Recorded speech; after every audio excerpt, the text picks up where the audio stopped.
Rekening Ustaz Dasat untuk keperluan masjid diblokir karena tidak aktif selama 3 bulan. Alhamdulillah, salawat dan salam kepada Rasulullah Muhammad SAW.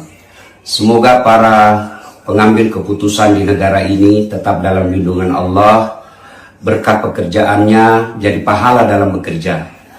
Saya hari ini berencana membayar besi, semen untuk pembangunan masjid saya. Jadi saya datanglah mengambil uang yang saya tabung di bank pemerintah. Setelah saya tiba, ternyata rekening saya diblokir karena tidak aktif selama 3 bulan. Saya bingung kenapa diblokir. Alasannya katanya supaya menghindari hal-hal negatif. Setahu saya selalu diiklankan oleh negara, ayo menabung, ayo menabung. Menabunglah saya, tapi kenapa diblokir?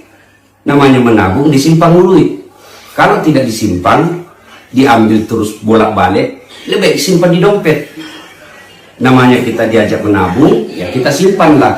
Kenapa setelah saya simpan malah diblokir? Dan duit saya ini tidak banyak. Saya berharap pemerintah membuat keputusan yang betul-betul elegan, tidak meresahkan masyarakat, dan tidak menyusahkan rakyat kecil. Saya berharap apapun kebijakan itu selalu berarah pada kemaslahatan umat. Saya tahu niat ini bagus, niat pemblokiran rekening ini baik, tapi caranya yang tidak elegan. Apa gunanya kalian yang sekolah tinggi-tinggi ke luar negeri, digaji oleh negara, yang bekerja mengelola keuangan masyarakat, lalu uang masyarakat ini, kebijakan ini justru melahirkan keresahan dan menyusahkan masyarakat. Saya tidak ahli di bidang perbankan, saya tidak ahli di bidang ekonomi, tetapi falsafah dari semua ada negara supaya bisa melayani masyarakat. Saya menabung untuk aman dan membantu negara, tapi ternyata saya diblokir. Mudah-mudahan hanya ini terjadi pada diri saya, tidak pada masyarakat yang jauh lebih kecil dari saya. Kepada pemerintah, ini jangan dianggap sebagai teror, jangan dianggap sebagai lawan. Anggaplah sebagai masukan dari rakyat untuk memperbaiki sistem pengelolaan keuangan negara. Saya yakin kalau niatnya baik, pasti Allah tunjukkan jalan yang baik. Saya Dasat Latif dari Kota Makassar. Assalamualaikum warahmatullahi wabarakatuh. Kira sudah jelas di video saya itu, saya kecewa sebab ajakan menabung justru dibalas dengan blokir. Sehingga ada sakwa sangka bahwa ini ada transaksi ekonomi dalam blokir itu. Misalnya ketika pengaktifan kan harus bayar lagi 100.000. Nah itu kalau misalnya diblokir 120 juta orang, kali itu 100.000 berapa? Padahal Bapak Presiden sudah bilang komplain hari ini buka. Saya disuruh menunggu 7 hari.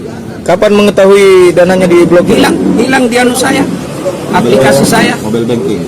Hilang di saya, makanya saya bilang, saya ke sana. Ya, kemudian yang paling penting bukan sekadar blokir, adalah citra nama baik.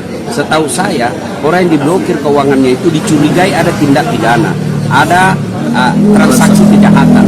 Nah masa kau anggap saya ini ada transaksi kejahatan? Andai saja duit saya di situ tiba-tiba ada misalnya 1 triliun, nah itu pasti ada mencurigakan ini uangnya. Kok tiba-tiba ada uangnya 1 triliun, 300 juta lebih. Jadi tidak masuk akal. Himbauannya Ustaz, saya minta supaya pengambil kebijakan buatlah kebijakan yang betul-betul bijak, bukan meresahkan masyarakat. Terima kasih. Sekali lagi saya sampaikan, ini bukan kritik terhadap pemerintah, ini bukan teror, tapi ini bagian cinta saya kepada negara, supaya rakyat percaya kepada bank, percaya kepada pengelolaan keuangan. Bayangkan kalau rakyat sudah tidak percaya dengan bank, maka uang akan diambil, bukankah itu akan lebih membahayakan? Ya. ini untuk dana masjid Ustaz ya, bangun masjid saya ya? buat pembangunan masjid. Ada masjid saya bangunkan di ujung pulau itu. Nah itu murni tidak ada bantuan dari orang lain, semua hasil ceramah saya. Dan saya bangun untuk menunjukkan kecintaan kita kepada dakwah, menunjukkan kepada masyarakat bahwa Ustadz itu juga bukan cuma berbicara sedekah, tapi membuktikan bahwa bersedekah itu hal yang diutamakan. Rekening Ustadz saja diblokir Ustadz, bagaimana kalau yang bukan Ustadz? Yang bukan Ustadz kamasnya? Ya, oke.